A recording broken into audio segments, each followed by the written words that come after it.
포션 5780 46 따라합시다. 레에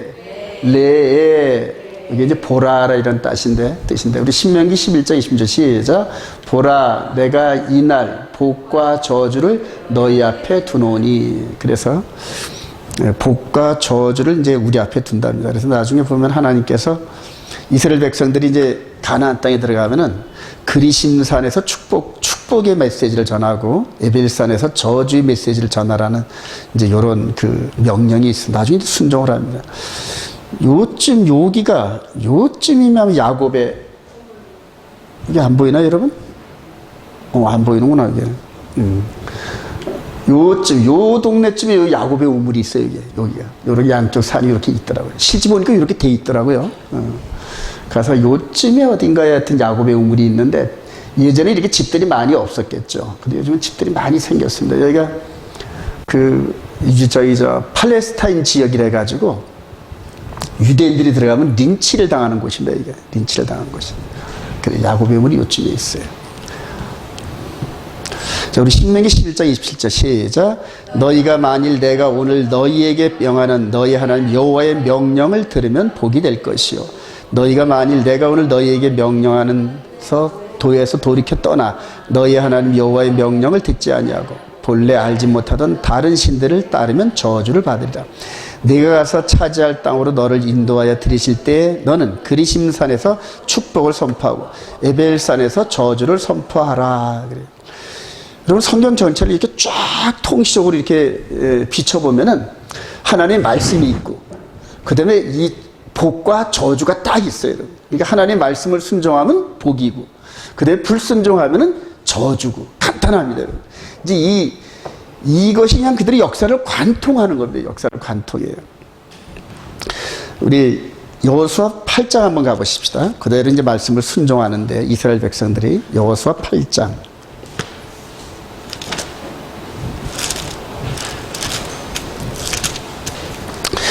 여호수아 8장 이제 30절 가서 30절부터 읽어봅시다. 그때의 시작. 그때 여호수아가 이스라엘의 하나님 여호와를 위하여 에발산에 한 제단을 쌓았으니 이는 여호와의 종 모세가 이스라엘 자손에게 명령한 것과 모세 율법책에 기록된 대로 무리가 여호와께 번제물과 화목제물을 드렸더라. 그리고 이제 33절 시작. 온 이스라엘과 그 장로들과 관리들과 재판자들과 본토인뿐 아니라 이방인까지 여호와께 언약궤를 맨 네 사람 제사장 앞에서 궤의 좌우에 서되 절반은 그림신산 앞에 절반은 에발산 앞에서 섰으니 이는 전에 여호와의 종 모세가 이스라엘 백성에게 축복하라고 명령한 대로 함이라. 그 후에 여호수아가 율법책에 기록된 모든 것대로 축복과 저주하는 율법의 모든 말씀을 낭독하였더라. 그래요. 실물교육을 시키는 거죠, 여러분. 그래서 하나님의 말씀, 언약궤 안에 있는 말씀을 가운데다 두고 그 다음에 좌우로 이렇게 서가지고 축복과 저주를 이렇게 외칩니다. 이스라엘 백성들이 한 300만 정도가 됐는데 여기까지는 300만은 안 왔을 거예요. 전부 다 전쟁 끝나고 나니까. 여기 이제 어떤 상황이냐면은 아이성을 점령을 하고 이제 그 후에 이제 이렇게 주어졌던 말씀인데, 근데 이 메아리가 이때 그 수십만 명이 외쳤던 축복과 저주의 메시지가 가나안 땅을 중심으로 해서 온 열방으로 막 퍼져 나갈 겁니다. 여러분. 지금까지도 그 목소리가 살아 있을 거예요. 아마 잡지를 못해서 그렇죠. 이 말씀을 중심으로 이렇게 유념하시기 바랍니다. 우리 히브리서 6장 7절 한번 읽어. 땅이 시작.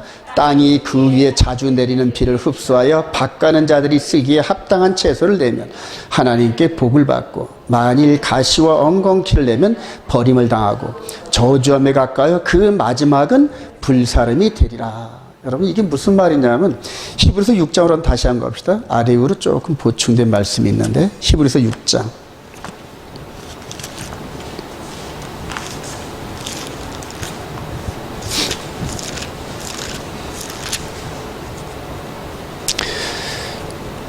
히브리서 6장 자, 1절부터 쭉 이렇게 오다 보면은 이제 6장 1절부터 그러므로 우리가 그리스도의 도의 초보를 버리고 죽은 행실을 회개함과 하나님께 대한 신앙과 2절 시작 세리들과 안수와 죽은 자의 부활과 영원한 심판에 관한 교훈의 털을 다시 닦지 말고 완전한 대로 나아갈지니라. 그래요. 4절 한번 빚을 받고 하늘의 은사를 맛보고 성령의 참여한 바 되고 하나님의 선한 말씀과 내세의 능력을 맛보고도 타락한 자들은 다시 새롭게 하여 회개할 수 없나니 이는 그들이 하나님의 아들을 다시 십자가에 못 박아 드러내놓고 욕되게 함이라. 땅이 그 위에 자주 내리는 비를 흡수하여 밭가는 자들이 쓰기에 합당한 채소를 내면 하나님께 복을 받고 만일 가시와 엉겅퀴를 내면 버림을 당하고 저주함에 가까여 그 마지막은 불사람이 되리라. 이렇게 보이는 땅을 비유로 해가지고 지금 영적 메시지를 우리에게 선포하는 건데, 여러분들 지금 우리가 땅입니다. 여러분, 땅. 저와 여러분들이 이 몸은 땅으로 구성되어 있어요. 땅으로. 그래서 지금 히브리서 기자도 말하고 나중에 야고보 사도도 동일한 말을 하는데, 땅에서 농사 짓는 패턴대로 하나님께서 영혼의 농사를 지으시는데 우리를 땅으로 삼으셨다는 거예요. 여러분, 땅. 그리고 이 안에다가 아들의 씨, 영생의 씨를 툭 떨어뜨렸단 말이에요. 그게 이제 씨 뿌린 자의 비유입니다, 여러분. 그래서 우리 가운데 씨를 뿌렸는데 그것이 마음으로 믿어 의에 이르고 입으로 시인하여 구원을 얻는 이런 메시지입니다, 여러분. 그래서 우리가 우리 땅 안에다가 보이지 않는 영의 생명의 씨를 이렇게 턱 심었는데 그 생명의 씨를 우리가 온전한 열매를 내면은 이 땅이 축복을 받고 그래요. 그 다음에 그런 온전한 열매를 맺지 못하면 그 땅이 불사름을 당한다 그러잖아요. 불사름을. 예. 이것을 우리들에게 지금 상기시키는 메시지예요, 여러분. 그래서 저와 여러분들이 온전한 열매를 내지 못하면은 하나님께서 저주의 땅으로 취급을 하셔가지고 불태워버린다는 얘기입니다, 여러분. 불태워. 이해가 되시나요, 여러분? 그래서 지금 모세를 통하여 주어진 이 축복과 저주의 메시지가 이 말씀으로 그냥 증폭이 돼가지고 우리 심령 가운데로 확 들어온 겁니다. 그래서 이 안에서 지금 하나님의 말씀의 씨가 운행을 하고 영생의 씨가 막 자라나오는데, 근데 그것을 온전한 열매를 맺는 방법은 하나님께서 정해준 매뉴얼대로 하는 방법 외에는 없어요, 여러분. 매뉴얼대로. 네. 비유를 한번 들어볼까요, 여러분들 저와 여러분들이 아무리 흙을 잘 만지고 그릇을 잘 만지다 하더라도 고려 청자를 전문으로 만든 그 장인의 솜씨만은 못해요, 여러분. 그러니까 그 장인의 솜씨대로 그대로 따라해야 고려 청자 같은 훌륭한 그 그릇이 나오는데 우리가 아무리 해도 안 된단 말이에요. 제가 그렇게 생각해서 우리 영의 몸을 인간의 철학과 사고의 개념으로 인간의 생각으로 다듬을 방법이 없어요, 여러분. 우리 영을. 그래서 이제 이렇게 아이들이 자라면서 조금 할 때는 그냥 강제로 따라오는 것 같은데 어느 정도 지나면 이 속이 반항을 한단 말이에요. 속에 있는 존재가 반항을 한단 말이에요. 그러니까 즉 부모의 영의 통제를 받기 싫어할 때가 온단 말입니다, 여러분. 하나님께서도 우리 영을 강제로 통제하지 않으셔요, 여러분. 통제를 안 하신다니까요. 대신 사랑이라는 그 손으로 이렇게 우리들에게 주시면서 너희들이 이 안에 들어와서 스스로 닦여라 그러는 거예요. 스스로. 내가 너희들을 이처럼 사랑했는데 어떻게 사랑하셨는데 아들을 너희들을 위해서 주기까지 사랑했는데, 그래 그 사랑을 깨닫는 자들만이 하나님의 뜻을 깨닫고 그 속으로 우리를 집어넣어 버립니다. 우리 영의 몸을 하나님의 손 안에 집어넣어 버린다니까요. 근데 하나님의 그 손이 메시지가 뭐냐면 이 계명의 말씀이에요, 여러분. 계명의 말씀. 하늘나라의 계명의 말씀을 우리에게 주시고 그 본질이 사랑이니까 계속 사랑으로 우리를 다듬으셔야 돼요. 마치 선반에 올려놓은 쇳덩어리처럼 계속 이 넘치는 것은 깎아내버리고 부족한 것은 채워주면서 계속 닦습니다, 여러분. 제가 이런 영적 비밀을 깨달으면서 그 안에서 제가 깎이려고 애를 많이 쓰는데도 자주 이탈을 해요, 여러분. 저도 자주 그 궤도를 이탈하면서. 근데 이탈한지를 알고 돌아오는 게 너무너무 중요해요, 여러분. 예. 근데 이탈을 하는데 내가 지금 하나님 말씀이 말씀에서 벗어났어 그러면서 두렵고 떨림으로 다시 돌아가는 이 자세가 굉장히 중요합니다. 그게 이제 이 가운데 계명의 말씀이 기록된 걸 깨닫는 사람들이 이제 그게 가능합니다, 여러분. 그러면서 궁극적으로 여기서 그리스도의 장성한 분량으로 오를 때까지 계속적으로 우리를 다듬으시는데, 그게 이제 안식일, 월사, 절기 때마다 우리를 만나셔서 우리가 즐거운 마음으로 그 안에 쏙 들어가서 깎이는 거예요. 깎이는. 그래요. 저와 여러분들이 그렇게 말씀으로 깎이기를 소망합니다. 근데 히브리서 기자가 본 것처럼 축복된 땅이야. 우리의 그 땅이 하나님 보시기에 아주 옥토야. 옥토의 땅은 30배, 60배, 100배예요. 근데 이 몸이, 이 땅이 세상의 재리와 염려 속에 가득 차 있다 보면은 이 속에 들어가는 영의 열매의 축복을 차단합니다. 전부 차단해서 재리와 염려 속에 보이는 것 속에서 전부 다 그래요. 그런 식으로 한번 영향력을 맺게 되면 마귀가 재미가 있어서 계속 우리에게 그런 여건을 계속 허락을 합니다. 그런 여건을 기도와 말씀으로 이겨내기를 소망합니다. 그래요. 여호와의 이름을 두신 곳에서 예물을 드려라. 그래요. 오늘 신명기, 오늘 이 레의 이 안에는 한 너댓 가지의 그 주제들이 있는데, 오늘 전 특별히 이름에 대해서 이제 포커스를 좀 맞춰봤어요. 신명기 12장 5절 시작. 오직 너희 하나님 여호와께서 자기의 이름을 두시려고 너희 모든 지파 중에서 택하신 곳인 그 계실 곳으로 찾아 나아가서 너희의 번제와 너희의 제물과 너희의 11조와 너희 손의 거제와 너희의 소원제와 낙헌 예물과 너희 소와 양의 처음 난 것들을 너희는 그리로 가져다가 드리고. 그래요.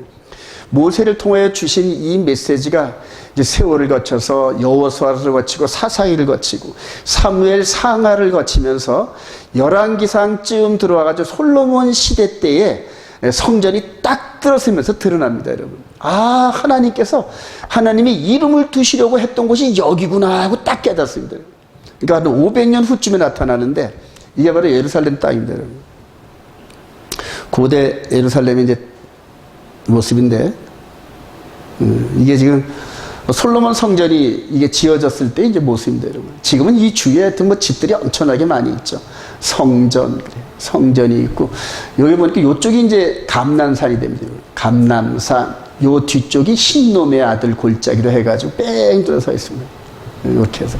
하나님께서 원하셨던 곳이 이 자리였는데, 이거는 모세에게 이곳을 얘기하기 이전에 한 500년 전쯤에 누가 먼저 갔다? 아브라함과 이삭이 아무것도 없는 이 바위산 여기에서 아들을 번제로 드리려고 했던 그 장소였거든요. 바로 그 장소입니다. 하나님께서 그 후에 500년 후쯤에 아브라함이 육신의 후손들을 아주 장성케 해가지고 가나안 땅을 통째로 주시면서 하나님의 포커스는 어디에 맞춰져 있냐면 여기에 맞춰져 있어요. 여기에. 이제 여기에서 이제 하나님이 구속의 역사를 이루시는 계획이 있습니다, 여러분. 그래서 그 이름이 있는 곳, 그래요. 왕상 11장 34절 시작. 그러나 내가 택한 내 종 다윗이 내 명령과 내 법도를 지켰으므로 내가 그를 위하여 솔로몬의 성전에는 온 나라를 그의 손에서 빼앗지 아니하고 주관하게 하려니와 내가 그의 아들의 손에서 나라를 빼앗아 그 10지파를 내게 줄 것이요 그의 아들에게는 내가 한 지파를 주어서 내가 거기에 내 이름을 두고자 하여 택한 성읍 예루살렘에서 내 종 다윗이 항상 내 앞에 등불을 가지고 있게 하리라. 그래요. 이제 이 다윗 왕 이후에 솔로몬 왕 시절에 성전을 져놓고 참 하나님이 막 축복을 부으셨어요, 이스라엘에다. 근데 축복의 그 무게를 이기지 못해서 솔로몬 왕이 결과적으로 타락하고 넘어집니다. 그래서 남북으로 갈라놓는 그런 가운데서 이 유다 지파만큼은 하나님께서 이렇게 멸하지 않으시고 한 지파 베냐민 지파를 주면서 하나님이 이름이 있는 요 성전을 지키게 하셨어요, 여러분. 그리고 나머지 10지파는 에브라임 지파를 필두로 해가지고 여로보암을 중심으로 해서 10지파가 저 북이스라엘을 이렇게 창건하는 이제 그런 일들이 벌어집니다. 그래서 여기에서 하나님의 뜻이 드러나면서 거기에 내 이름을 두고자 하여 택한 성읍 예루살렘 성에서. 그래요. 그래서 예루살렘 성은 하나님의 이름을 두신 곳인 걸 확신하시기 바랍니다. 근데 이게 아주 묘합니다, 여러분. 여기. 이제 이름이 이제 어떻게 나타나냐 하면은 땅의 모양이 위에서 지금으로 이제 드론으로 찍으면 이렇게 나타난대요. 이렇게. 이렇게 나타납니다. 여기가 성전이고, 여기가 기드론 밸리고, 여기가 이제 그 감난산입니다. 감난산이고, 요게 이제 다윗의 집이에요. 다윗의 집. 그리고 요게 가운데 또 골짜기가 있고, 여기 이제 신놈의 아들 골짜기 이렇게 있어요. 여러분들 히브리 하는 사람들 참 뭐로 보입니까, 이게? 쉰이란 말이에요. 쉰, 그래. 그러니까 위에서 볼 때 이제 하나님께서 지역을 이렇게 만드셨어요, 여러분. 쉰 해가지고. 근데 여기다가 물만 갖다 붙이면은, 이렇게 갖다 붙이면 이게 뭡니까? 쉔, 그래요. 따라합시다. 쉔. 이름이란 말입니다. 이름. 그래서, 핫셈, 그래. 핫셈 예슈아 하잖아요. 그러면 이제 이게 정관사 더거든, 이게. 따라합시다. 핫셈. 여기 이제 이렇게 붙어가지고, 핫셈에서 그 이름, 이렇게. 그러니까 하나님의 이름이 머무는 곳인데, 당시에는 공중에서 찍지를 못했겠죠. 근데 공중에서 보면은 이렇게 쉔 그런단 말이에요. 나중에 여러분들 보면 여기가 성전산이고, 한 요쯤 되겠네요. 요쯤 되면 여기가 이제 우리 주님이 십자가에 못 박힌 그 정도 곳인데, 6월절만 되면은 베들레헴이 이제 일로 들어가는데, 베들레헴이. 여기서 베들레헴이 한 8km 떨어졌는데, 6월절 때 되면은 양들이 한 20만 마리 정도가 들어옵니다, 여러분. 왜냐면 10명에 한 마리씩 이렇게 6월절 양을 잡는데, 요세퍼스의 기록에 의하면 한 250만 명 정도가 이스라엘의 청년들, 장년들, 이 사람들이 한 250만 명 정도가 여기에 모인답니다, 여러분. 그러면 이제 그들을 향하여서 그 목축업자들이 1년에 대목을 보잖아요, 여러분. 대목을 봐야 돼서 이때 이제 양거래가 엄청나게 많다는 거예요. 그래서 베들레헴이라는 곳에 목축을 했던 목동들이 전부 요 골목으로 해서 끌고 들어온대요, 이렇게. 끌고 들어와가지고, 여기서 20만 마리가 죽어요, 여러분. 20만 마리가. 근데 이스라엘 백성들은 피를 먹는다, 안 먹는다? 안 먹잖아요, 여러분. 그러니까 이 부분에서 양을 잡는데 20만 마리를 이 안에서 잡아요, 여러분. 그럼 피가 또 6월절 되면 또 비도 내려요, 여러분. 비도 내리면은 그 위에서 보면 피가 골짜기 따라 어떻게 될까요? 피가 쫙 돼가지고 6월절 되면 1년에 한 번씩 이 쉔이라는 이 하나님 이름의 피가 가득합니다, 여러분. 피가. 그래서 모세 이후로 1500년 동안을 이들이 6월절을 잘 지냈으면 항상 여기는 1년에 한 번씩 피로 하나님의 이름이 쉔이게 나타나는. 근데 어느 해 어느 때 와서 보니까 여기에 이 양의 피와 함께 누구의 피가? 이분의 피가 함께 섞여가지고 확 돌아가는 거예요. 이해가 되시나요, 여러분? 그래요. 이렇게 해서 모든 죄가 피로써 사함을 얻나니. 그래서 양의 피는 우리 육신의 죄는 사할 수 있어도 영혼의 몸의 죄까지는 감당이 안 된단 말입니다. 그래서 그 아들 예수아를 보내서도 영혼의 속건 제물로 그 아들을 피값으로 우리를 사셨다. 할렐루야. 그때부터 이제 예수를 영접하는 그 순간서부터 우리 영의 몸이 하나님과 다시 대화할 수 있는 채널이 열린 거예요, 여러분. 그때부터. 그래서 의롭게 되는 거는 즉 라이처스네스, 차디크, 의롭게 되는 건 이제 차디크라 그러는데, 이 차디크가 이제 이게 의입니다, 의. 그래서 바울 사도의 핵심 그 믿음으로 말미암아 의롭게 된다는 이 논리가 기본적으로 차디크인데, 사람이 의롭게 될 수 있는 이 방법은 오직 믿음이란 말입니다. 그러니까 이분의 피밖에 없다는 얘기거든요. 그분의 피밖에. 이전까지는 이런 성전 제사를 통하여 동물 제사의 피를 통하여 몸에 묻히고 하면서 하나님께서 1차적으로 그래 너 의롭게 됐어. 그래가지고 이신칭이 이 부분을 허락을 하셨는데, 그것은 이분이 피를 흘리시기 전까지 얘기란 말입니다, 여러분. 그러니까 이분이 오시기까지는 이분의 흉내를 냈던 이 이스라엘 백성들의 그래 의롭다 이렇게 여겨주셨단 말입니다. 근데 완전한 의가 아니거든요, 여러분. 그래서 오직 예수의 피 외에는 사람이 의롭게 되는 방법이 없다. 믿으시면 아멘. 자, 그리고 난 다음에 그 다음 단계가 뭐냐면 카도시입니다, 여러분. 카도시. 이게 이제 거룩이란 말입니다. 거룩. 그러니까 의롭게 되는 이 단계는 예수님을 믿는 방법 외에는 절대 불가능합니다. 그러니까 사람이 할 수 있는 일은 아무것도 없다. 믿으시면 아멘. 그래 놓고 이제 이다음부터는 이제 거룩의 단계는 우리가 순종 안 하면 절대 안 이루어지는 거예요, 여러분. 성령께서 이렇게 하라, 이제 코치처럼, 영혼의 코치처럼 이렇게 하라, 이렇게 하라, 이렇게 하라, 계속해서 코치하셔요, 여러분. 그리고 성령의 음성을 따라서 순종하는 것 외에는 거룩이 될 길이 없어요, 여러분. 여기서 이 거룩하게 되려는 이 부분에 사람의 철학이 들어가고 사람의 주석이 들어가고 막 그러는 건데, 아니에요, 여러분. 우리 마음편에 기록된 이 계명을 그냥 죽기까지 순종하면서 따라가는 방법 외에는 거룩해질 방법이 없어요, 여러분. 믿으시기 바랍니다. 근데 이거를 지금 두 개를 하나로 묶어가지고 착각을 하고 있단 말입니다. 지금 이 두 개를 하나로 묶어서. 그러니까 거룩함에 대한 이 부분도 오직 하나님이 다 하신다. 다 하신다. 그래서 지금 생명의 성령의 법을 이렇게 강의하는 분들 보면은 하나님의 이름이 우리 안에 들어서 다 한대. 다 한대. 우리는 아무것도 할 게 없대. 그러면 심판도 하나님의 이름이 받아야지 왜 우리가 받아요, 여러분? 그래서 그걸 가만히 분석을 해보니까 이거와 이거를 짬뽕을 해가지고 구분을 못하는 거예요, 여러분. 그래서 오직 차디크, 창세기 15장 6절에 하나님이 이를 그의 의로 여기사, 그래서 하나님의 메시지를 믿는 것 외에는 절대 불가능해요. 아까 히브리서 6장에 그러므로 이제 그리스도의 초보를 버리고 예수님의 십자가 맨날 십자가 아니란 말이에요. 그거는 이제 의롭게 된 걸로 끝났어. 그 다음에 이제 마음으로 믿어 의에 이루어졌으니까 그 다음에 입으로 시인한다. 입으로.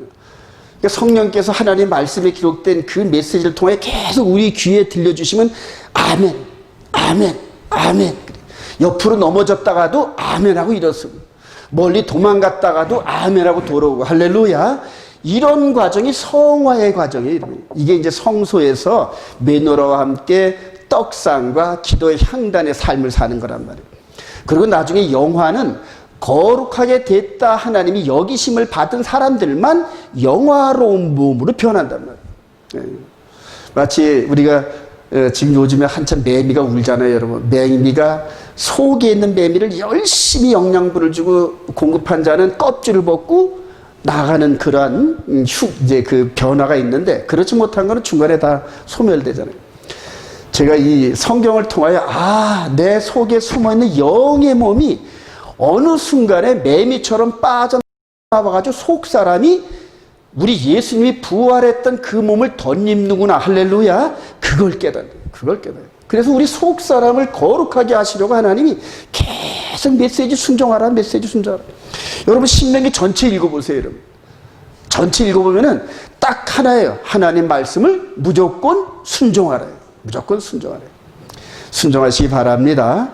이렇게 이제 하나님께서 이런 초자연적으로 모든 것들을 다듬어 가시면서 지구를 거대한 무대로 만들으셔야 돼요. 그래서 예루살렘의 구속의 비밀을 심어 놓으시고 깨닫게 하시고, 여기서 성전의 제사를 통하여 구원에 이르는 과정들을 이스라엘 백성들을 통하여 충분하게 설명하고 난 다음에 그것을 성경에 전부 기록해 놓고, 그 다음에 이제 여기에 있는 구원의 메시지를 마음에 담아서 열방으로 사도들을 파송하는 거예요.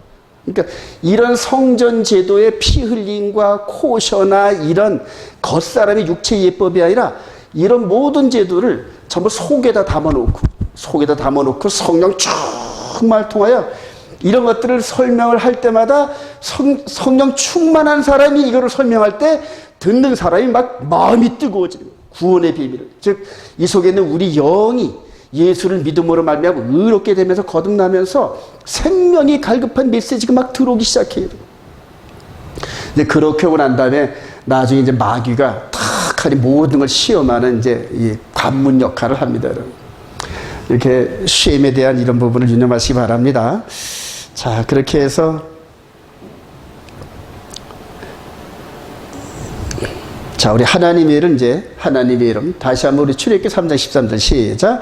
너희의 조상의 하나님이 너를 너희에게 보내셨다 하면 그들이 내게 묻기를 그의 이름이 무엇이냐 하리니 내가 무엇이라고 그들에게 말하리까. 이르시되 나는 스스로 있는 자 아니라, 또 이르시되 너는 이스라엘 자손이 이같이 이르기를 스스로 있는 자가 나를 너희에게 보내셨다 하라. 그래서 스스로 있는 자는 이제 히브리어로 이제 야훼입니다, 여러분. 요헤 바에 해가지고 이게 이제 전능자의 이름인데, 하나님의 이름인데,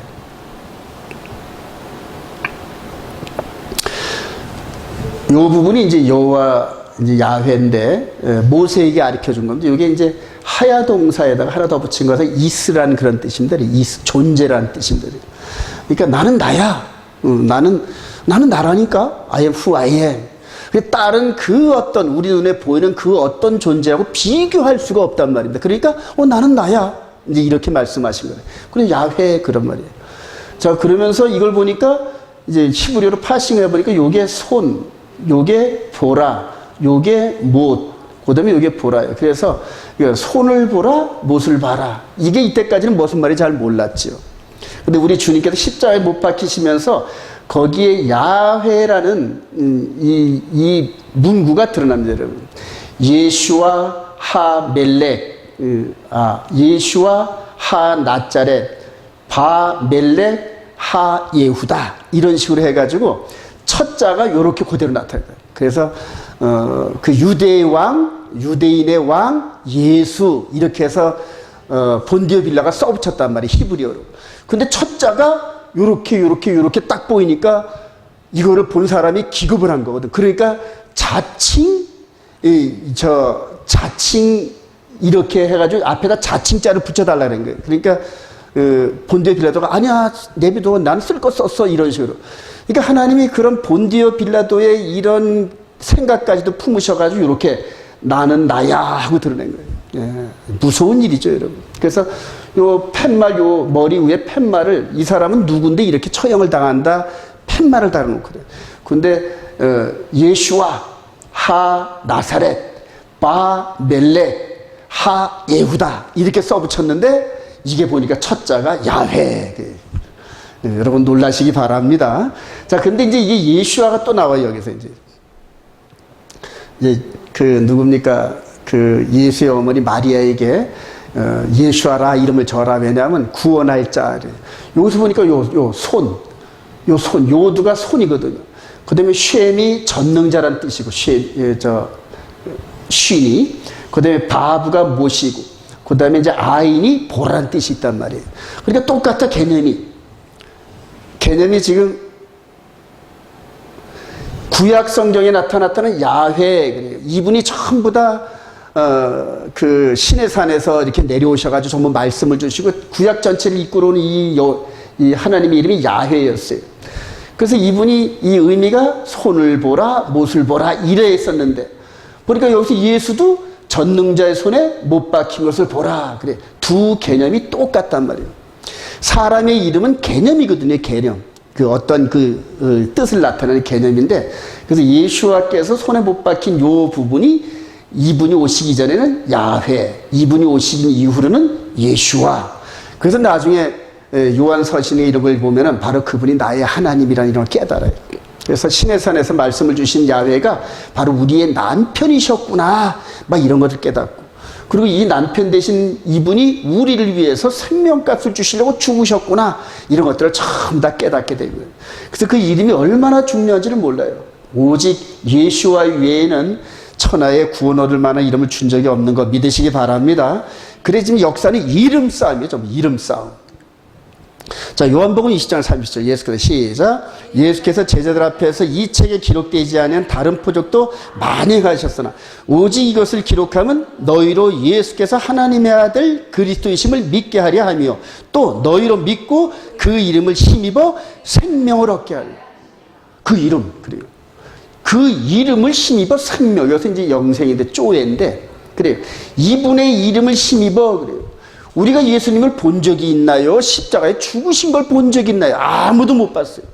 근데 이런 과정들을 기록한 성경을 통하여 그 이름 예수와, 할렐루야, 그 예수와란 말이에요. 근데 그 예수와의 이름이 손에, 전능자가 손에 못을 박혔대, 이런 의미로 나타난단 말이에요.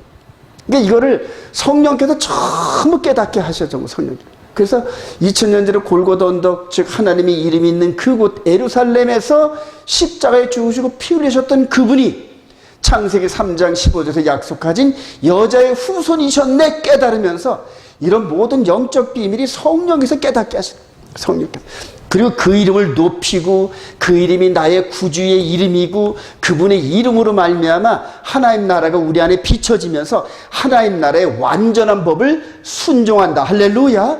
이 속 사람이 지금 이 세상의 법이 아닌 하나님 나라의 법을 순종하며 살고 있어요. 여러분. 법을.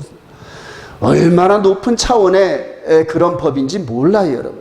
근데 이 속에 우리 영의 몸이 좀 꿈틀꿈틀하면서 그 메시지 말씀을 따라 살아가는 게 그게 이제 구원의 비밀이에요.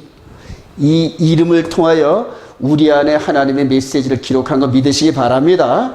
자, 요한복음 14장 13절 시작. 너희가 내 이름으로 무엇을 구하든지 내가 행하리. 이는 아버지로 하여금 아들로 말미암아 영광을 받으시게 하려 함이라. 내 이름으로 무엇이든지 내게 구하면 내가 행하리라. 할렐루야. 믿으시기 바랍니다. 그래요. 믿으시기 바랍니다. 그래요. 그러니까 이 이름이 너무너무 중요한데 그 이름을 우리에게 주시고 그리고 그 이름을 사용하려는 거예요. 사용하려는 거예요. 영적 전쟁은 이름 쟁탈전인데 여러분. 그래서 나중에 이제 이분의 이름으로 우리 마음에 이분의 이름으로 말하면 하나님 나라가 꽉 들어차는데 후발주자인 적그리스도가 자기 이름을 갖다가 우리 안에 집어넣어 놓고 자기 법을 순종하게 만드는 게 마지막 미혹이란 말이에요. 그래서 어느 이름을 따를 것이냐, 누구를 따를 것이냐, 선택에 항상 그 기로에 있습니다. 아담과 하와가 누구 말을 따를 것이냐에 따라서 갈려졌잖아요. 죽는다는 하나님의 말씀을 따를까, 죽지 않는다는 마귀의 말을 따를까. 맨 마지막에도 누구의 이름 그래요. 그래서 안산홍을 따를 것인가, 문선명을 따를 것인가, 이만희를 따를 것인가. 그래요. 아무도 없어요. 재림교는 그냥 엘런지 하얏을 또 추가 따라가고 하여튼 별의별 그래요. 근데 오직 그 이름 예수야밖에 없는 줄 믿으시기 바랍니다. 그래요. 자, 여호와의 이름 있는 곳에 이렇게 여호와 이름 있는 곳에 이제 하나님께서 하신 일들이 우리 창세기 22장 시작. 여호와께서 이르시되 내 아들 내 사랑하는 독자 이삭을 데리고 모리아 땅으로 가서 내가 내게 일러준 한 산에 거기서 그를 번제로 드려라 그래요. 이때 이삭의 나이가 한 15살에서 20살 그래요. 아브라함의 나이는 115세에서 120세 됐어요. 그래서 애지중지해가지고 이스마엘도 내보내고 다 내보내고 오직 이삭만을 바라보고 있는데 어느 날 갑자기 네가 사랑하는 내 아들 독자 이삭을 갖다가 내가 한 산, 지시하는 한 산에다가 가서 번제물로 드려요. 가만히 지시하시면서 지형을 설명한 거 들어보니까 예전에 멜기세덱 반차에 멜기세덱 왕을 만났던 그 산이거든. 예루살렘 산이거든. 예. 롯을 구해가지고 돌아오는 길에 보니까 소돔과 고모라 왕이 나타나고 멜기세덱 왕이 쫙 나타난단 말이에요. 그러니까 멜기세덱 왕이 떡과 포도주를 갖다 놓고 하나님을 높이래. 그러니까 너를 승리케 한 야훼께 영광을 돌려라 이런 식으로 해서 누구 말을 따랐어요 여러분? 아브라함이 멜기세덱 왕의 말을 따르고 11조를 딱 갖다 바쳐. 그러니까 11조를 바치는 행위는 내가 당신에게 충성한다, 로얄한다 그런 의미란 말입니다. 예, 그런 의미예요. 우리가 세금을 바쳐도 대한민국에다 바치지 미국에다 안 바치잖아요. 그러니까 우리가 한국 사람의 일을 지은가면서 세금을 낸단 말이에요. 11조도 그런 개념입니다. 근데 가만히 들어보니까는 한 3, 40년 전에 예루살렘 거기에서 있던 그 멜기세덱 왕을 만났던 거기거든. 며칠 길을 걸어갔다 3일 하고도 발을 걸어갔어요. 우리 주님께서 갈릴리에서 시작을 해가지고 예루살렘에서 3년 반 동안 전부 다 그런 것들이 의미가 있는. 그리고 이제 이후로 500년 후에 이삭의 후예를 통하여서 300만을 이렇게 만들어 놓고 모세를 통하여 내가 내 이름을 두는 그 한 산 거기다가 이스라엘 백성들을 집중시켜라 이제 이 얘기하는 거란 말이에요. 여기서 그대로 2000년 후에 요때로부터 2000년 후에 그 장소에서 그대로 이게 이루어집니다. 이삭이 자기의 번제 제목을 들고 이렇게 올라갔던 것처럼 예수님께서 당신이 죽을 그 십자가를 짊어지고 이렇게 올라가는 그런 그림. 그래요. 자, 우리 마태복음 12장 21절 시작. 이때로부터 예수 그리고 자기가 예루살렘에 올라가 장로들과 대제사장 서기관들에게 많은 고난을 받고 죽임을 당하고 제3일에 살아나야 할 것을 제자들에게 비로소 나타내시니. 그래요. 이게 이제 3년쯤 됐을 때예요. 그리고 나머지 6개월 동안에 이제 따르는 제자들, 아주 엄선된 제자들에게 영의 세계를 가르쳐야 되기 때문에 죽고 부활을 가르친 거죠. 죽고 부활을. 그래서 예루살렘에서 하나님이 이름이 두신 쉔이라는 그곳에서 이렇게 이분이 그분의 이름으로 이렇게 된 곳에 십자가를 짊어지고, 또 이분이 오시기 이전에 이런 모든 사건들이 이거를 나타내는 정말 퍼포먼스였어요. 정말 퍼포먼스. 모리아산이 예루살렘산이. 그래요. 자, 하나님의 이름 있는 곳, 더럽히는 적그리스도 안티크라이스트인데, 우리 계시록 13장 10절 시작. 그가 모든 자, 곧 작은 자나 큰 자나 부자나 가난한 자나 자유인이나 종들에게 그 오른손에나 이마에 표를 받게 하고, 누구든지 이 표를 가진 자 외에는 매매를 못하게 하니, 이 표는 곧 짐승의 이름이니 그 이름의 수라. 지혜가 여기 있으니 그 총명한 자는 그 짐승의 수를 베라.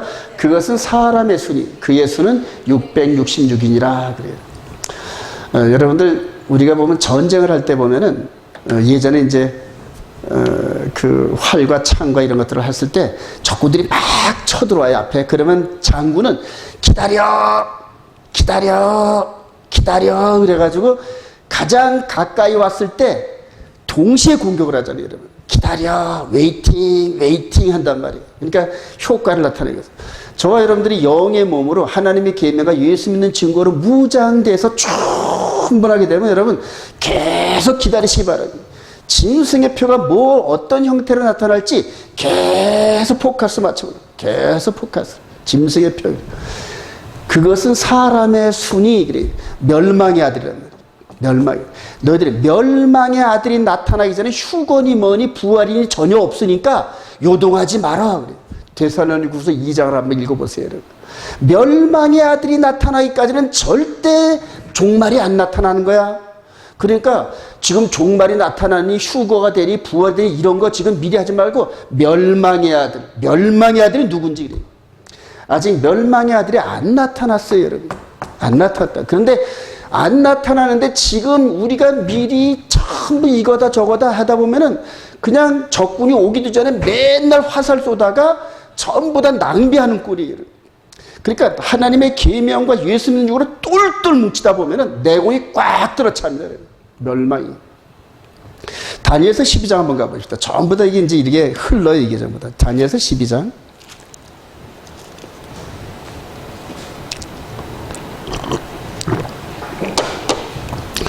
다니엘서 12장은 요번에 이제 마지막 뒤의 부분인데, 우리 11장을. 매일 드리는 시작. 매일 드리는 제사를 폐하며 멸망하게 할 가진 것 세울 때부터 1290일을 지낼 것이요 기다려서 1335일까지 이르는 그 사람은 복이 있으리라. 너는 가서 마지막을 기다리라. 이는 내가 평안히 쉬다가 끝날에는 내 몫을 누릴 것임이라. 여기서 매일 드리는 제사를 폐하며 멸망의 이 부분을 다니엘서 9장 27절과 연결하면 망합니다, 여러분. 그래서 이 영의 몸이 메시지를 순종하면 성령이 이끌어가는 타임라인이 있어요, 여러분. 타임라인이. 그래서 우리 주님이 오시면서 한 일 동안 언약을 굳게 맺고 그 다음에 언약의 중보제물로 당신의 몸을 핏값으로 드린 이 사건이 이제 다니엘서 9장 27절이고, 그 다음에 후 3년 반 쪽으로 들어서면서 멸망의 가증한 존재가 나타나가지고 매일 드리는 제사를 폐하는, 그러니까 성전이 세워지는데 또 매일 드리는 제사를 폐한다네요, 여러분. 근데 이게 이제 언제 때인지 모르지만은 그때로부터 시작해가지고 1290일을 지나고 1335일까지 기다린 자는 복이 있나니. 그래요. 그때까지 타임라인이 지속된다는 거예요, 여러분. 그래서 제가 이걸 가지고 엄청나게 고민해서 한 10년을 고민했어요. 그리고 타임라인을 찾아냈단 말입니다. 타임라인을. 그래요. 타임라인을 찾아내고 가다 보니까 그냥 눈에 확 들어와요.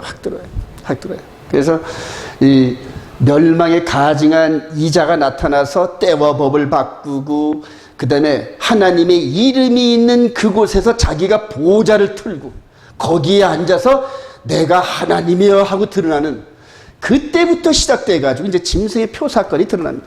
그래서 그 법 아래 하나님의 이름이 있는 그곳에서 우리가 거룩함으로 말씀을 통하여 그 이름으로 여기에 꽉 들어차 있는데, 이마에 꽉 들어차 있는데 다른 법이 딱 들어오려면 벌써 몸에서 네거티브가 팍 일어납니다.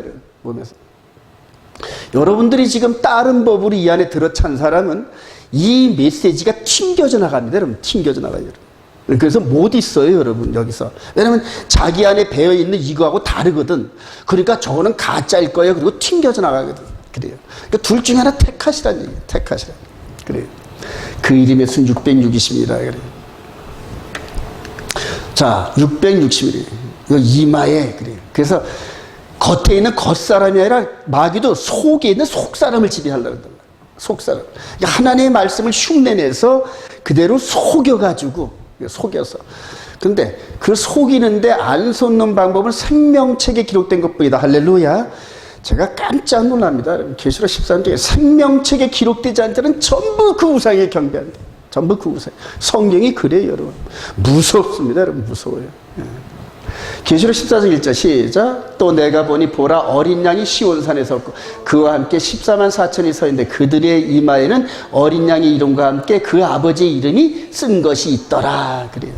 근데 그 이름, 여기 이마에는 하셈, 여기에는 이제 야훼. 그러니까 야훼. 손을 봐라, 못을 봐라. 우리를 위해서 십자가에 죽으신 야훼 예수와.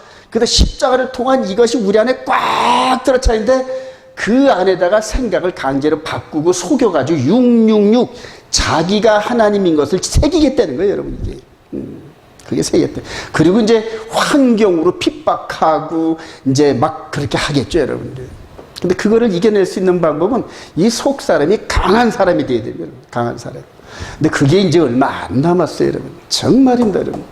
저와 여러분들이 살아있을 때에 그 사건 나타나는 확률이 90% 이상입니다, 90% 이상입니다. 14만 4천이 서 있어요.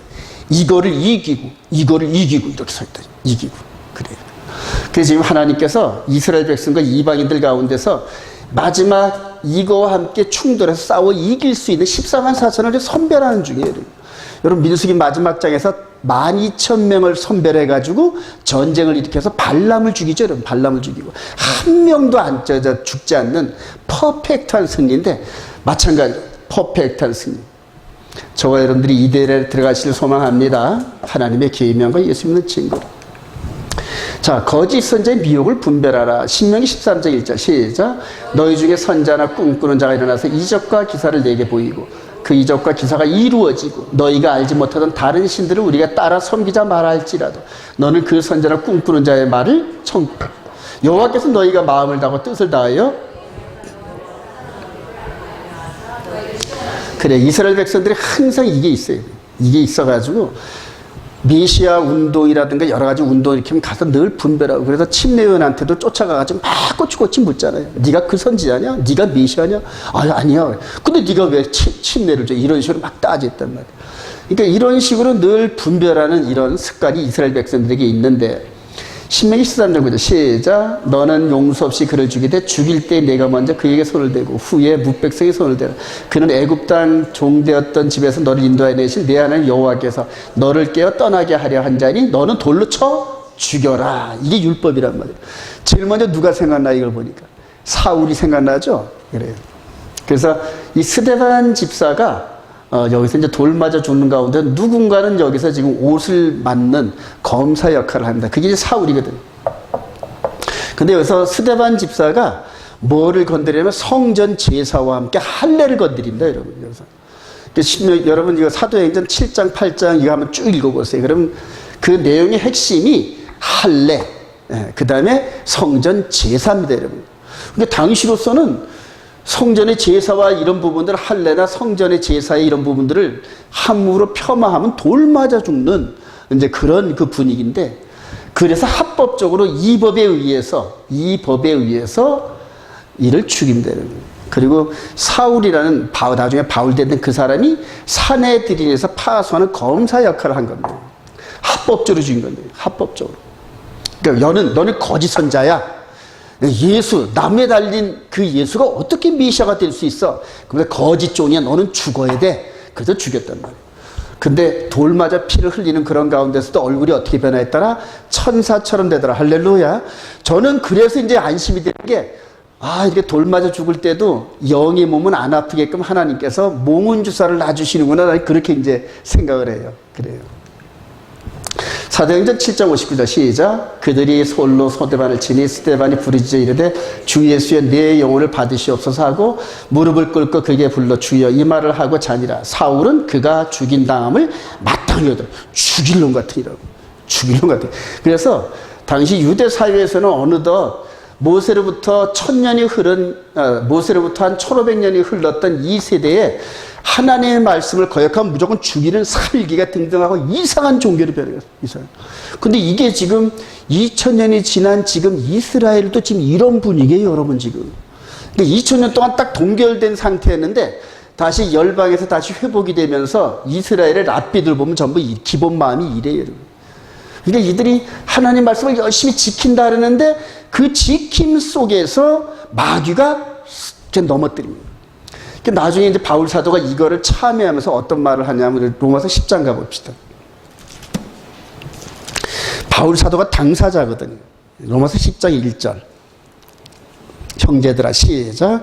형제들아 내 마음에 원하는 바와 하나님께 구하는 바는 이스라엘을 위함이니 곧 그들로 구원을 받게 함이라. 내가 증언하노니 그들이 하나님께 열심히 있으나 올바른 지식을 따른 것이 아니라 하나님의 의를 모르고 자기 의를 세우려고 힘써 하나님의 의에 복종하지 아니하였느니라. 이게 딴 사람 얘기가 아니라 자기 얘기잖아요, 여러분. 자기. 그러니까 여기서 스데반 집사를 죽이는 이런 그 의로움을 나타내는 그런 과정에서 하나님의 의가 아닌 자기 의였거든요. 근데 지금 이 상황이 계시록 11장에서 똑같이 벌어진다. 이제 3년 반 동안에 예루살렘에서 똑같은 일들이 벌어집니다. 그래서 두 증인 같은 그런 사람들이 메시지를 전할 때 스데반 집사의 메시지를 전하거든요. 마지막 때 예수와야 성전 제사 저거 아니야. 그리고 거기서 아주 황홀하게 아주 빛난 모습으로 드러나는 적그리스도를 향하여 쟤는 아니야. 그래요.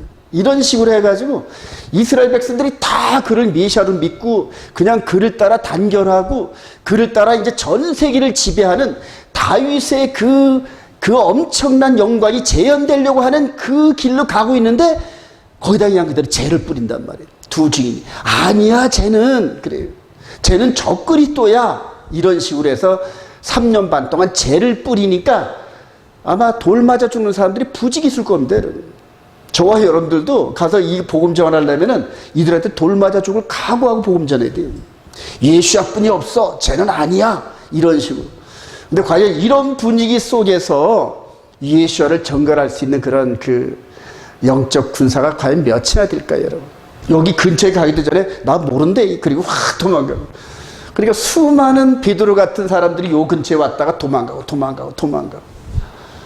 여기서 과연 이 죽음 앞에 두려움 없이 예수와를 전하고 하나님의 이름을 증거하고 이 생명의 성령의 볼 증거할 수 있는 이 일꾼들을 지금 하나님께서 찾으신단 말이에요. 너니? 아닌데요, 저.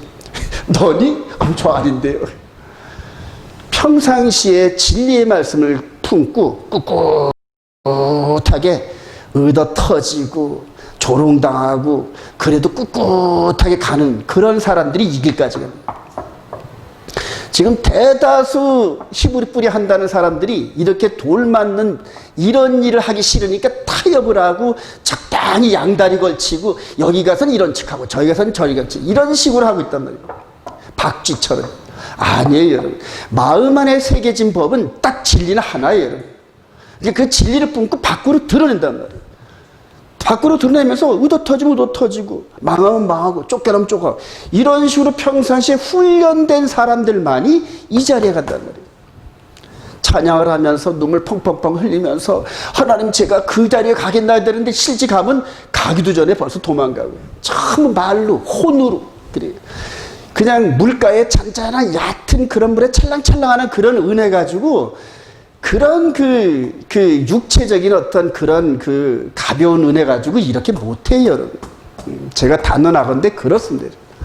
그래서 때로는 형제와 이런 모든 부분에서 떨어져 나가고 직장에서 쫓겨나가고 불이익을 당하고 내일의 양식이 떨어지고 왕따를 당하고 이런 기본적인 훈련과 함께 은혜에 채워진 사람들만이 이 일을 하는 거예요.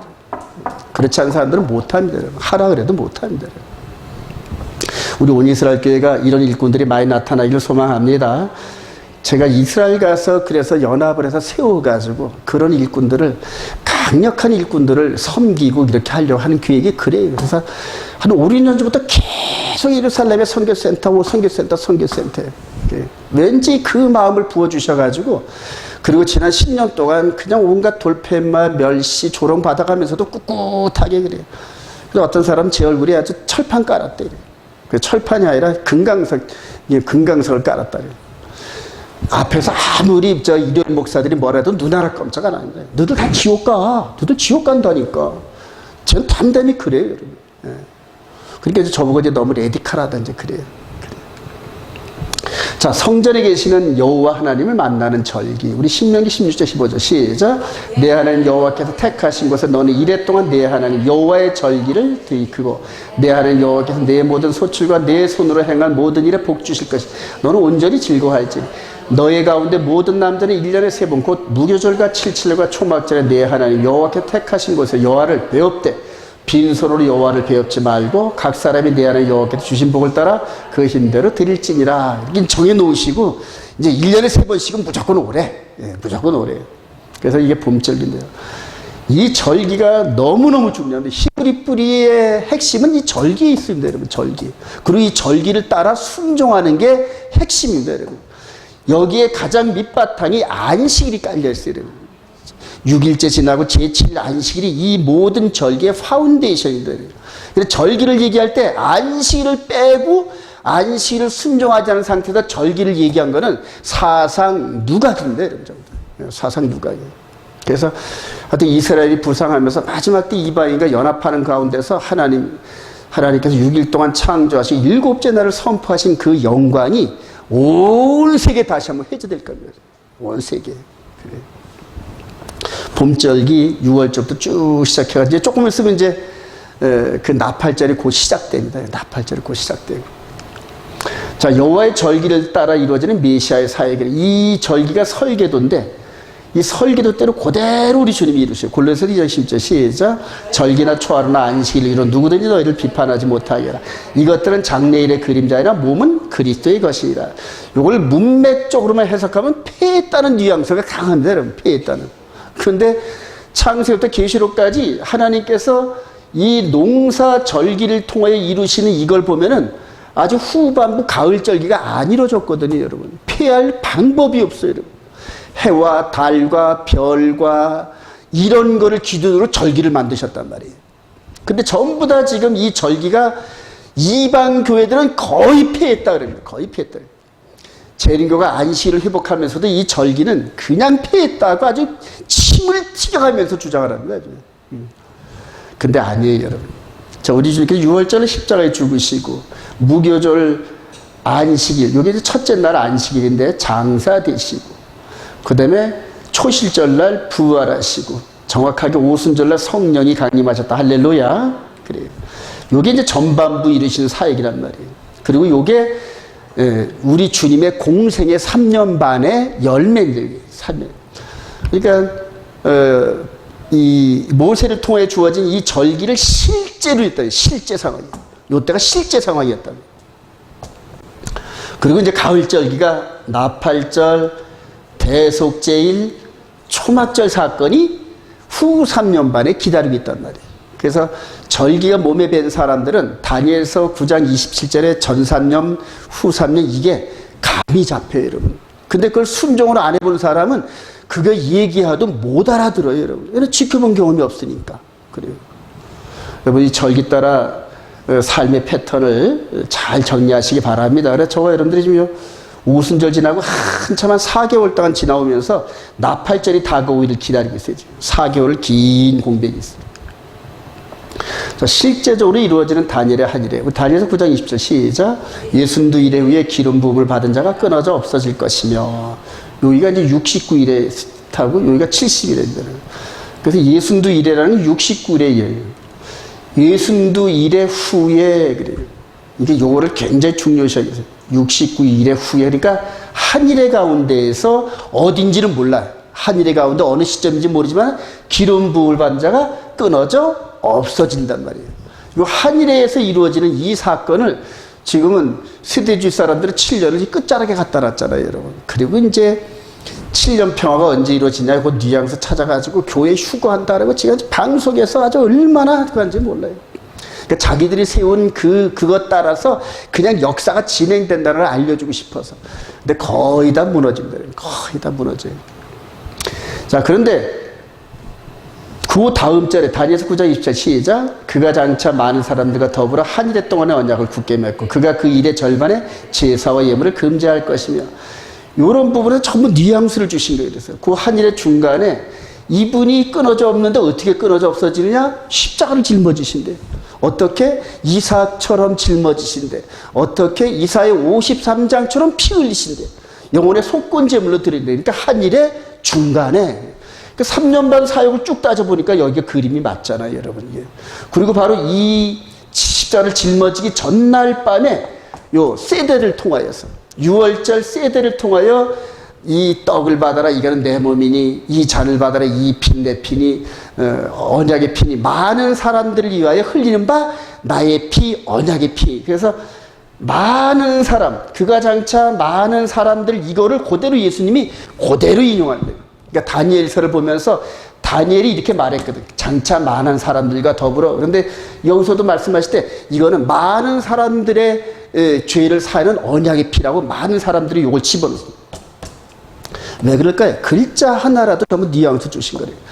그래서 이 7년 이 부분을 그가를 적그리스도로 해석하는 사람들은 종말론에 전부 다 비틀려가지고 때와 이걸 준비를 못하게 돼 있습니다, 여러분. 근데 놀랍게도 지금 그런 그 종말론을 따라가는 이 교회가 97, 8%입니다, 지금. 97, 8%. 먼저 왔던 우리 선교사님들, 이 그가 여기서 시험이 들어서 안 나와야죠.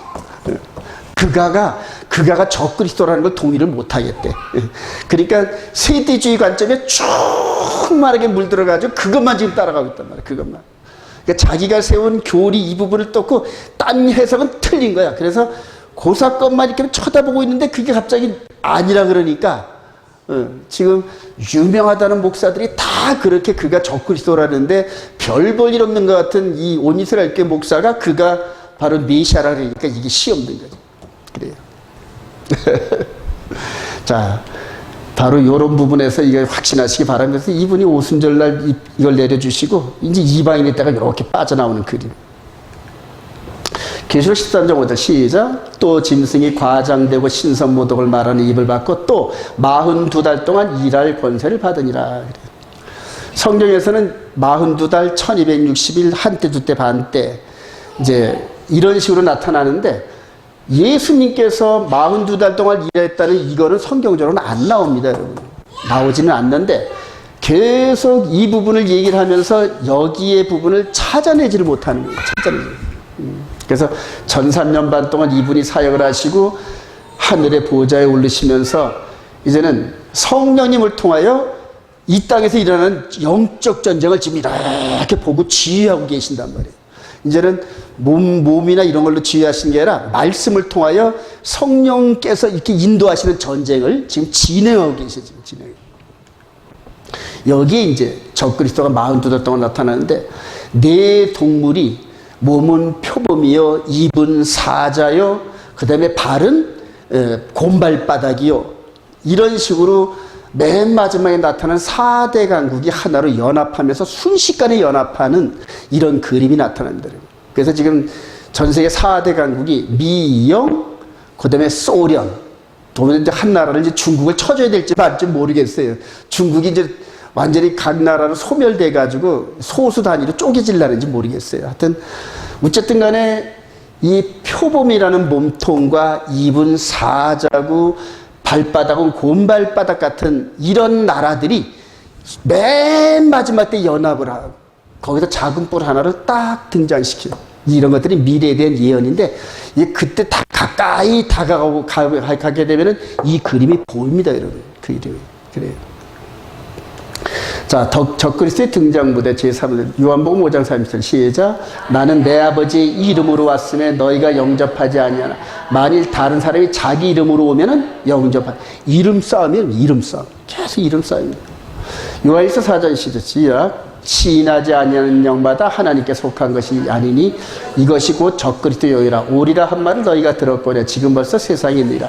적그리스도 하였으니 초대 교회 때부터 이제 존재했다. 그래요. 요한 사도가 벌써 왔대. 적그리스도가. 그러니까 적그리스도의 영향을 받는 그러한 종들이 이미 나타났다는 겁니다. 그때. 자, 데살로니가 2장 3절 시작. 누가 어떻게 하여도 너희가 미혹되지 말라. 먼저 배교하는 일이 있고 저 불법에서는 곧 멸망의 아들이 나타내자는 그날이 이르지 않냐니. 그는 대적하는 자라. 신이라고 불리는 모든 것과 숭배함을 받는 것에 대항하여 그 위에 자기를 높이고 하나님의 성전에 앉아 자기를 하나님이라 내세우니라. 그래요. 멸망의 아들이. 이 바울 사도가 2000년 전에 예언한 대로 성전이 슬라 그런다. 그래서 성전에서 드리는 이 제사를 작년에 예행 연습을 했어요. 이게 바로 그의 예행 연습이에요. 사내들인 초청을 해가지고 70여 국가의 종교 지도자를 초청을 해가지고 실제 성벽에서 이 제사를 드렸습니다. 그리고 이제 성전만 지면 이제 이 제사가 시행되는 겁니다. 그리고 이거를 무대로 여러분들 곰곰이 생각해 보세요. 전 세계를 장악하는 유대인들의 99%가 이 패턴을 따르고 있어요, 지금요. 그래서 저들의 소원은 뭐다? 성전이 세워지고 거기에 하이파라는 붉은 송아지가 죽어서 재를 만들어서 그거를 먹거나 몸에 뿌려야 죄가 사해진다는 구약법을 따르고 있단 말입니다. 여러분. 아직 예수와를 몰라. 그런데 그들이 지금 전 세계에 퍼지는 그들이 하나로 결집할 수 있는 무브멘트가 성전이거든. 그리고 1년에 몇 번씩 온다? 3번씩 온다. 그래서 지금 예루살렘을 중심으로 1년에 3번씩 1000만 명 정도가 모여든대요, 전 세계에서. 그래서 그 1000만 명을 수용할 수 있는 호텔과 이 게스트하우스를 짓느라고 좀 이스라엘에 여기도 건축이고 저기도 건축이고 막 그렇습니다, 지금. 1.8km 이내에 전부 다 그 거주지를 만든다고 지금 그렇게 얘기를 하는 거예요. 그래서 그들이 전부 이걸 만들어 놓고 성전이 세워지면 뭔 율법? 모세의 율법이 재현된단 말이에요. 여러분, 모세의 율법이 나쁜 게 아니에요, 여러분. 그런데 예수와의 율법이 나타나면서 모세의 율법은 페이드 아웃이란 말이에요, 여러분. 그리고 그 의미가 이 안에, 우리 안에 그대로 들어왔다는 얘기예요. 이제 그거를 영으로 분별할 수 있는 눈이 없는 이 사람들이 성전 세워놓고 동물 죽이고 싶어 난리야, 지금. 아주 난리야, 지금. 근데 그것을 하나님의 말씀을 적용을 잘못한 이들을 배경으로 누가 등장한다? 적그리스도가 등장한단 말이에요. 적그리스도가. 그리고 이게 메시아란 말이에요. 그러니까 여러분들 말씀에 충만한 사람들은 잘 이제 묵상을 해요. 그러면 제일 피해를 많이 당할 자들이 누굴까요? 유대인들이죠. 속아서 넘어갈 자들이에요. 전부 속아 넘어간다. 그렇게 자기들이 소원했던 동물 제사가 열리고 그러니까 좋아라 하고 전부 따라가는 거예요. 그리고 거기에 흠모할 만한 그런 인물이 딱 써가지고 더군다나 죽었다 살아나. 그러니까 온 세계의 영웅이 된단 말이에요. 그 사람이 이 성전을 중심으로 우뚝 세워져 가지고 내가 하나님이여, 내가 메시아여. 그러니까 이 유대 세계의 모든 사람들이 그를 메시아로 추앙한단 말이에요. 그러니까 이제는 마지막 다윗의 영광을 이 사람을 통하여 우리가 재현한다 그러면서 이들의 지금 신학과는 뭐냐면 전 세계를 자기들이 지배하는 거예요. 지금 전 세계를. AD 70년에 장군의 로마에 대항한 것도 그때의 무브먼트가 우리가 전쟁을 일으키면은 메시아가 나타나서 도와준다는 그 사상이 그때 당시에 편만하게 펴졌다는 거예요. 그러니까 우리가 전쟁을 하면은 때와 법을 계산해 보니까 대략 메시아가 오실 때가 되는데 숨어있던 메시아가 등장을 해서 우리를 규합하고 우리를 전쟁에서 이기게 한다는 그러한 신학사조가 유대 사회에서 꽉 들어찼다는 거예요. 그러니까 전쟁을 일으켰다는 거예요. 요세퍼스 말입니다. 요세퍼스 말.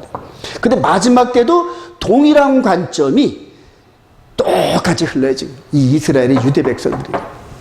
이들을 예수를 믿게 해야 할 사명이 우리 이방인인 거 믿으시기 바랍니다. 그래요. 이방인. 그래서 이들에게 가가지고 초대교회처럼 생명의 성령의 법으로 충만하고 표적과 기적이 예수와 이름으로, 딴 이름이 아니라 예수와 이름으로 드러나야 된다. 할렐루야. 그래요.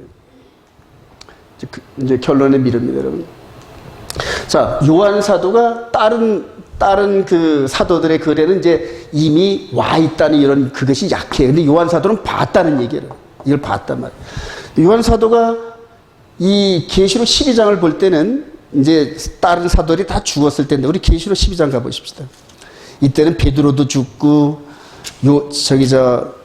바울도 죽고 사도들은 다 죽었어요. 오직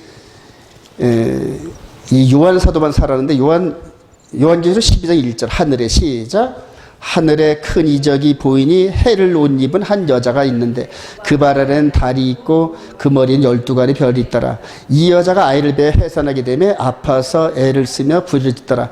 하늘에 또 다른 이적이 보이니 보라 한 붉은 용이 있어 머리가 7이요 뿔이 10이라. 그 머리에 7 양관이 있는데 그 꼬리가 하늘별 3분의 1을 끌어다가 땅에 던지더라. 용이 해산하면 그 아이를 삼키고자 하더라. 여자가 아들을 낳으니 이는 장차 철장으로 만국을 다스릴 남자라. 그 아이를 하나님 앞과 그 보좌 앞으로 올려가더라. 그 여자가 광야로 도망해 거기서 1260일 동안 그를 양육하기 위하여 하나님께서 예비하여 준 곳이 있더라. 하늘에 전쟁이 있으니 미가엘과 그의 사자들이 용과 더불어 싸울세. 그의 사자들 싸우나 이기지 못하여 다시 하늘에서 그들이 있을 곳을 얻지 못하니라. 큰 용이 내쫓기니 옛뱀 곧 마귀라고도 하고 사탄이라도 하며 온 천하를 꿰더라. 그가 땅으로 내쫓기니 그의 사자들도 그와 함께 내쫓기니라. 그러니까 요한 사도가 이거를 봤을 때는 이제 AD 한 100년쯤인데 그 이전까지는 하늘에 마귀와 그의 하수인 천사들이 함께 있었단 말이에요. 하늘에. 그런데 해를 입은 이 여자가 나타나면서 애를 낳고 애를 낳으려고 할 때 용이 와서 잡아먹으려고 할 때 이런 그림들이 이게 어떤 그림일까요? 베들레헴에서 마리아가 애를 낳을 때 헤롯이 와서 죽이려는 이런 그림들이 한꺼번에 보이는 건데, 그리고 그 낳은 아들이 어디로 올라간다? 하늘로 올라간다. 하늘로 올라가고 나니까 그 이전까지 함께 있던 마귀와 그의 하수인들이 쫓겨 내려오는 거란 말이에요. 자, 근데 쫓겨 내려오기 전에 40일 후에, 열흘 후에 뭐를 보내주셨다? 성령. 성령으로 무장된 사람들이 아니면은 이 마귀와 그 천사들을 감당할 방법이 없어요, 여러분. 육으로는 보여야 싸우지 안 돼요. 천사들과 어떻게 싸웁니까? 타락한 영. 근데 성령을 부어주시고, 이 성령을 통하여 사람들의 전도를 통하여 성령이 임파테이션 된다. 예수를 믿어라, 예수를 영접하라. 그럼 뭘 선물을 받으리니? 성령을 선물로 받으리. 그러니까 성령을 통하여 이 속사람이 열려야 마귀의 움직임과 그에 따른 거짓 선지자들의 움직임들이 보인단 말입니다, 여러분. 그러니까 내쫓기 전에 올라가셔서 말씀을 이루시고 난 다음에 성령을 보내주시고 밑에서 준비케 해놓고 그리고 쫓아내버리는 거예요. 땅으로 쫓아냈단 말이에요. 그러니까 이때부터 이제 전쟁이 벌어지면서 이 거짓 천사들에게 당할 자는 당하고 이길 자는 이기고, 그리고 계시록 7교회 때마다 이기는 자는 할렐루야. 그렇게 이제 그 이후로 땅에서는 전쟁이 벌어져요. 영적 전쟁이에요. 그래서 우리의 싸움은 혈과 육의 싸움이 아니요 공중 권세와 이 땅의 악의 주관자들과 싸움에서 기도와 싸움과 말씀을 통하여 속사람이 분별력이 있단 말이에요. 속사람이.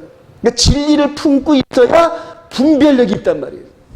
그 진리의 말씀은 계명이지 믿으시기 바랍니다. 그 계명의 말씀을 딱 품고 있으면은 이 거짓 영들이 하나님의 말씀을 비트는 게 눈에 보이기 시작해요, 여러분. 눈에 보이기. 근데 그동안 저 여러분들이 이미 비틀어진 말씀을 진리로 따라가니까 분별력이 사라진 거라고요. 분별력. 이제 이해가 되시면 아멘.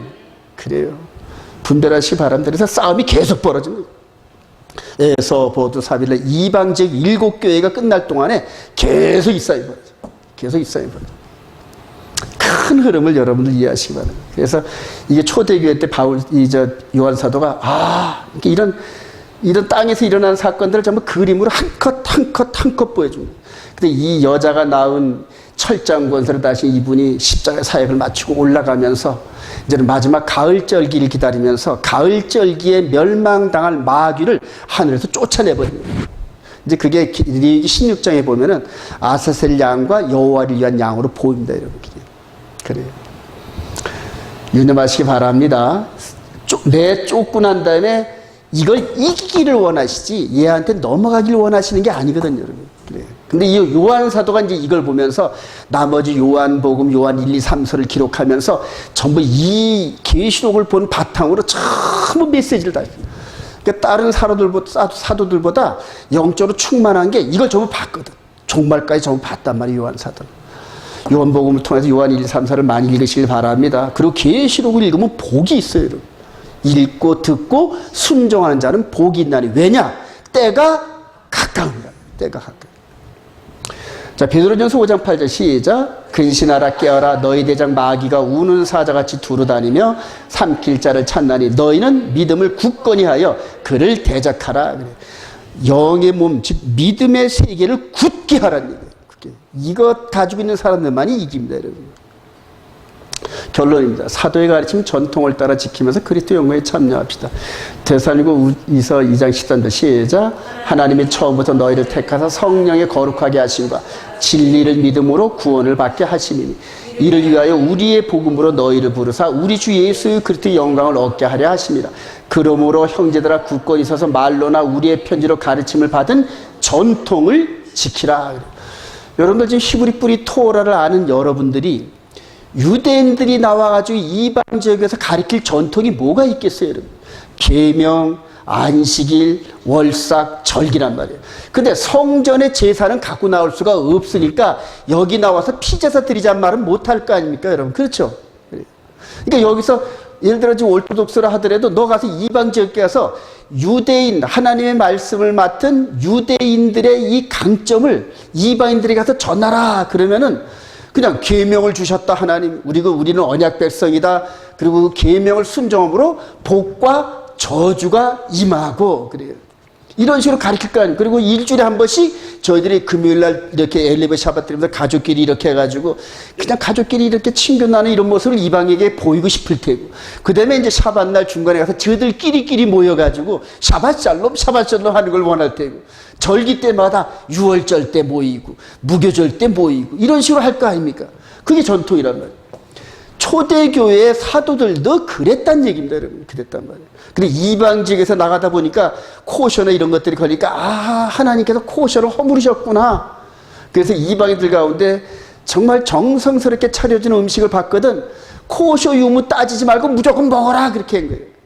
고린도전서 이렇게 보면 그렇습니다, 여러분. 그래서 육신의 예법을 완전히 헐어버리시고 이 속 사람의 예법을 세우셨다. 할렐루야. 이거를 영으로 깨달아야 돼요. 영으로. 그 전통이, 유대인들의 전통이 이거란 말이에요. 성전 제사, 여기서 또 동물 제사, 아론과 레위 지파의 제사, 절기, 그 다음에 계명을 중심으로 살았던 이게 이스라엘 백성들의 전통이란 말이에요. 이게 전통이란 말이에요. 이것이 이제 영적으로 완전한 율법으로, 그리스도의 율법으로 변환되었다. 할렐루야. 그러면서 바울 사도가 깨달은 게 바로 이 장면이에요. 하늘의 멜기세덱 반차의 대제사장 예수아가 여기 계세요. 땅에 있는 우리들은 왕 같은 제사장의 역할을 하고, 동물 제사를 드렸던 이것이 완전한 십자가의 제사를 드리고, 할렐루야. 그리고 여호와의 절기가 우리의 삶을 이끌어 가신단 말이에요. 이게 바로 핵심 포인트란 말이에요. 이 핵심 포인트 안에 있다 그러면 그 다음엔 성령께서 그냥 그때마다 코치하셔요, 여러분. 그때마다 우리 옆에서 코치하시면서 그걸 이기게 하시고 넘어가게 하시고 스데반 집사처럼 승리하게 하시고, 할렐루야. 그래요. 요한이서 1장 9절 시작. 그리스도의 교훈 안에 거하지 않은 자는 다 하나님을 모시지 못하고 교훈 안에 거하는 그 사람은 아버지와 아들을 모시리라. 누구든지 이 교훈을 가지지 않고 너희에게 나아가든 그를 집에 들이지도 말고 인사도 하지 말라. 그에게 인사하는 자는 그 악한 일에 찬양함되라. 바울 사도의 전통, 그래요. 바울 사도도 전통을 얘기하고 바로 요한 사도도 교훈, 그래요. 이게 전통이거든. 그러니까 유대인들에게 주어지는 이 외적인 이 전통이 예수 그리스도로 말미암아 몸 안에 배는 전통이라면 이게 이제 성령의 기름 부으심으로 오직 깨달을 수 있는 거예요. 할렐루야. 그래 바울 사도가 말한 생명의 성령의 법은 죄와 사망의 법에서 저와 여러분들을 완전하게 해방하신다. 할렐루야. 그렇게 해서 말씀으로 무장되면서 저와 여러분들이 영혼 구원에 이르는 그 길로 가면서 하나님께는 영광을 돌리고 이방 믿지 않는 자들에게는 빛과 소금의 역할을 감당하며 살아가는 저와 여러분 되실 주님의 이름으로 축원드립니다. 찬양하십시다. 우리 528장